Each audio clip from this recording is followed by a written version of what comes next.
Hey guys, my name is Latonya Moore. I am a writer. I write primarily at my blog, joyintheordinary.com. And I don't know, I guess reading my recent works has become a thing for me.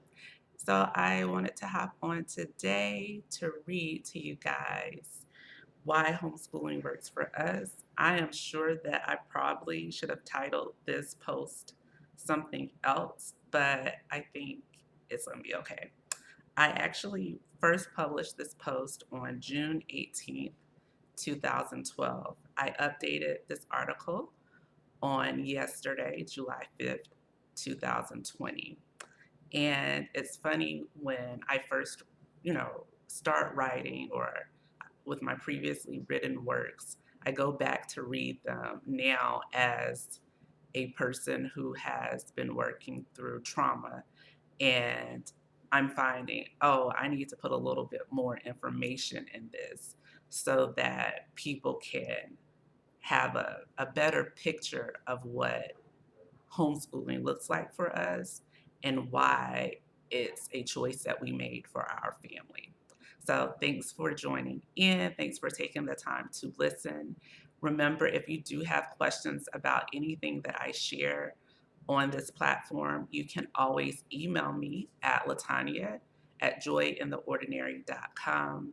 I do respond. It may not be 5 minutes after you send the email, but I do respond to every message that I receive. All right, so why homeschooling works for us. It has taken me 3 years to write about our choice to home educate our daughters. I am sure my hesitancy to write about our decision is steeped in the uncomfortableness I feel about talking about my choice to do something different than the norm. There was an expectation from those around me that I would be a classroom teacher once I graduated with a degree in education, which ironically was the same year I decided to stay home and be the primary teacher for my daughters. It wasn't one thing that led my husband and me to become a home educating family. As I reflect on our earlier days of homeschooling, I know we had the desire to give our daughters more than we had as children of the 80s and 90s. The more wasn't about stuff, but more about the internal that would make an impact on their choices in, in their lives in the future. Our journey into homeschooling was a response to my daughter having a late birthday. She was born in December, which means that she would have needed to wait until the following school year to be an official kindergartner. My daughter's foundation for learning had already started to be formed years before through play and my love of reading. We spent many days doing puzzles. I remember when I realized she recognized her colors. We would regularly put together some color matching cards designed by Melissa and Doug. She would match them on her own. When I shared her new skill with one of my professors, she shared with me that most kids weren't able to do what my daughter had. She was just barely 2 when she reached this milestone. Because we were home and I was in school to become a teacher, I figured teaching her the basics was the least I could do. I can't take credit for all that she was learning in her formative years. My daughter was teaching me just as much as I was teaching her. I followed her lead, and we kept pressing forward. Following my daughter's lead would be one of my top reasons for choosing to home educate. We had invested years into learning new skills, and I didn't want her work, our work, to be undone, since many kindergartners aren't coming into the classroom ready to read or at the very least knowing their alphabet. My daughter had and still does have a strong desire to learn. It would have been a disservice to allow her thirst for learning to be distinguished. Oh, I'm sorry, extinguished due to a change in her learning environment. Now, at the time, I was not against public school. A few months after I originally wrote this article, my daughters and I became a part of the public school system. I taught first grade, and they attended kindergarten and second grade. But even though I wasn't against public school, I knew my daughter, my older daughter, would be bored because the summer before we started homeschooling, I co taught summer school to kindergartners who were entering the school district. Many of the students did not know their alphabet, let alone sounds to be able to read. And based on my conversation with the other K teachers, kindergarten was mostly about learning letters, numbers, colors, how to behave, etc. My philosophy has always been that children are people, and I refuse to subscribe to she's just a kid with nothing else to do with her time. In August 2009, my family embarked on our homeschool journey. Since we have been homeschooling for a while now, I realized that other reasons made us do something different. If you've been in the homeschooling community for any amount of time, you know that the Black homeschooling community didn't or doesn't have as many families. Many times, we are the only Black people that we see at events and activities for the homeschoolers. But I don't regret choosing to do this very different thing. So, here are my two non academic reasons I became a homeschool mom. The first one, I have the opportunity daily to teach my daughters self love. It came to me when my daughters were teeny tiny that I would guide them to truly loving and knowing themselves. Homeschooling provided me with a space to encourage and nurture my girls so they would have the opportunity to grow into who God created them to be. It's much easier to conform to those around them when you have, um, I'm sorry. So it's much easier to conform to those around them when they have self doubt and uncertainty about, I messed that sentence up, y'all. I'm gonna have to rewrite it. So, what I'm trying to say is, it's much easier for people, us, to conform to those around us when you have self doubt and uncertainty about yourself and your beliefs. I speak from experience. So in my youth, I was a conformer. Not often made myself disappear. As a mother, I knew I didn't want them to live such a life.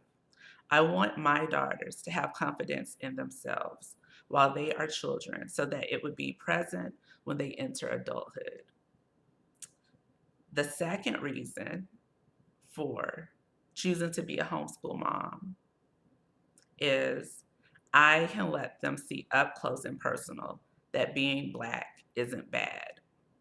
I'm not sure if I would have had as strong of an urge to homeschool if I weren't a Black American. I know that stereotypes are alive and well in all types of communities, but after teaching in the classroom for 1 year, I was reminded of one of my top reasons for homeschooling my daughters. Black children do not always receive the support needed in the classroom. Teachers often make assumptions before they've actually and officially met the child they are assigned to teach.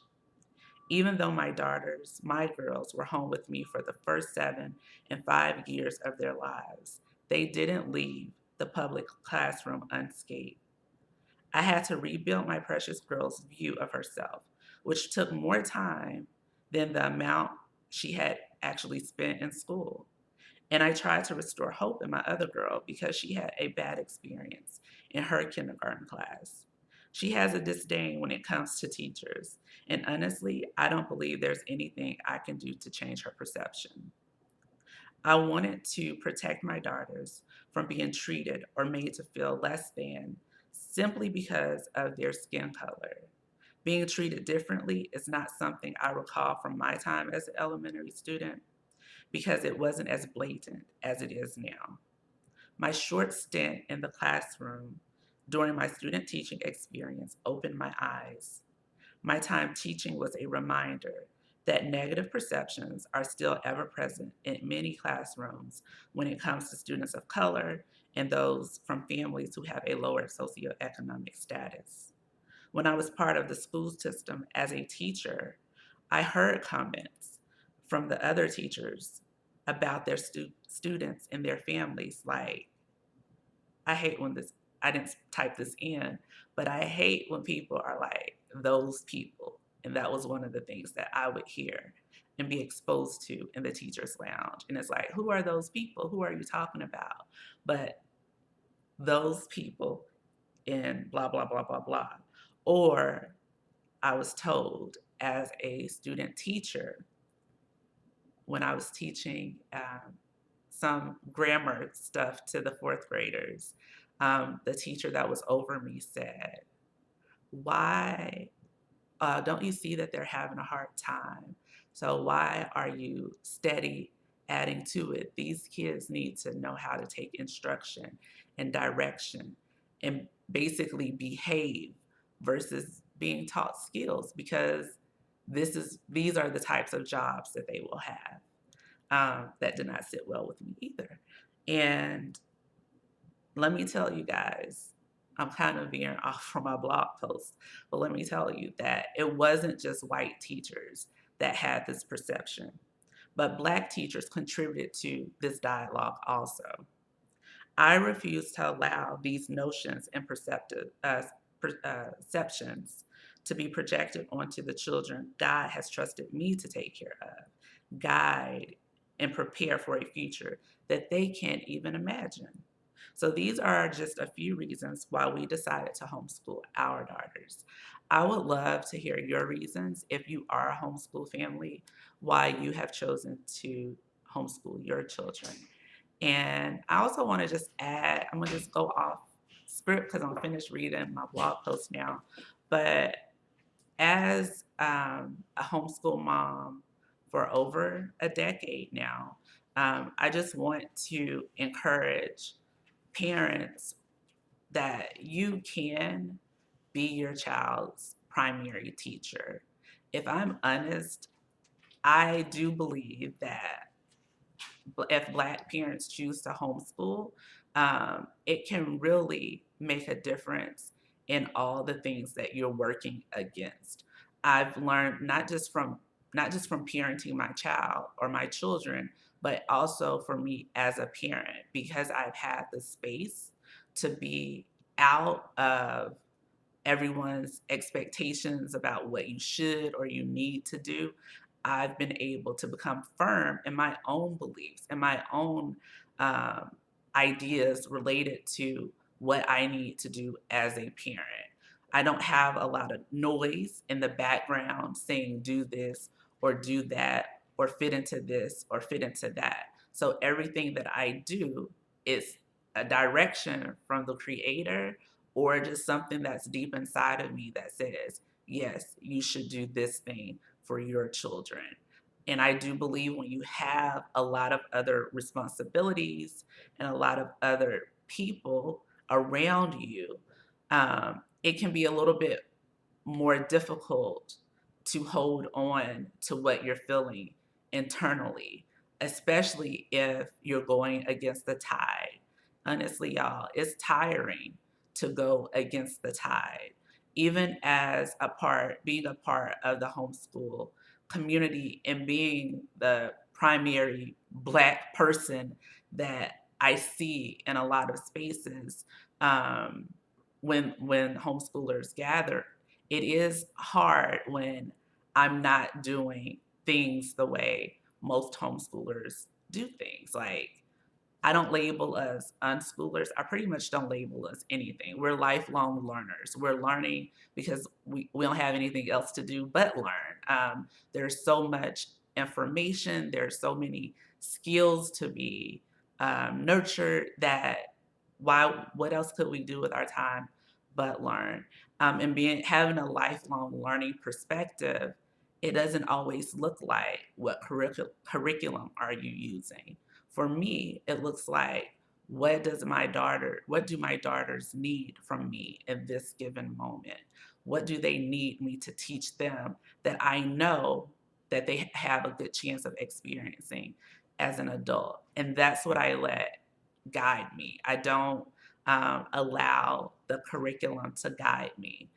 we are in our summertime, um, and we are still doing some schoolwork. And it's just like there's a lot of chill time, there's a lot of relaxation time, but we can still work through some polynomials too. It doesn't matter what season it is because completing a text or a curriculum, it may not happen between August and May of a school year. It may take us a little bit longer because we're not rushing through it. If you are, like I said, if you are a homeschool parent, I want to encourage you to keep going. If you are a Black homeschool parent and you are the only homeschooler that you see in your community, don't give up. Don't shrink back because it's kind of lonely. Reach out to those that are in the social media communities, whether it's on Instagram or Facebook or YouTube. There are so many women who are sharing snippets of their stories that they really don't mind you sending a message. Just if you need a little bit of encouragement, as I said earlier, you can email me at Latonya at jointheordinary.com.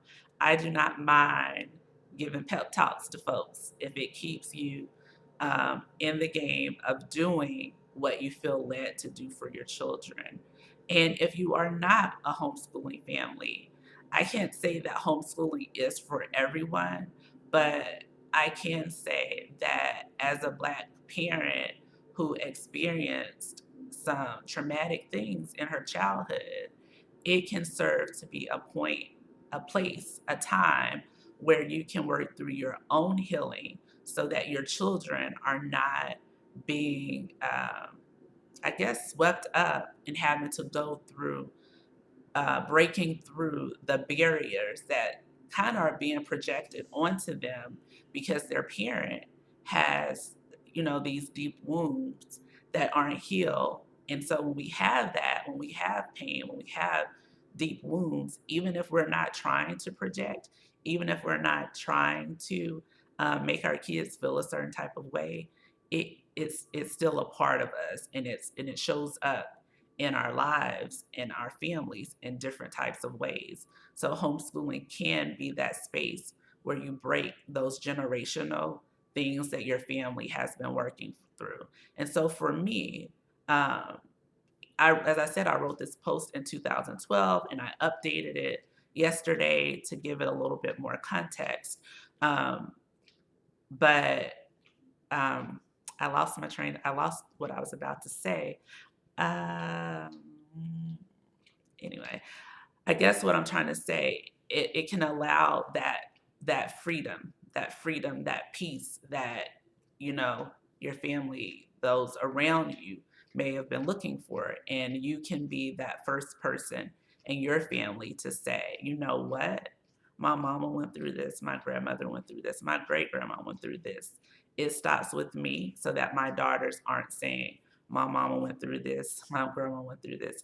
We're going to stop some of those things that are hindering our families, that are causing us to always feel like we're starting over. So, anyway, that's my pep talk. I'll say it again, if you have questions, you can always reply on this comment, on the comment thread for this video. I definitely would love to hear if you do homeschool. Tell us, why did you decide to homeschool? And if you don't homeschool, let us know if it's something that you're considering, because we can rally around you to help you make that step. Um, to try and do something different, especially during this time when we don't know what the school systems will look like. And I don't know about you, but I don't like having to depend on um, someone else to give my children what they need. Because as I've shared with my daughters, if I'm not here tomorrow, I need them to be able to know how to learn. I need them to be able to seek information for themselves. If there are no teachers around, learning doesn't stop because there's no adults telling you what to do, when to do. And that's where it comes back to raising lifelong learners. Thank you for watching this video. Thank you for sticking with me for the little one-on-one at the end. I hope you guys have a great rest of your day. It's Monday, so happy Monday, happy July to you.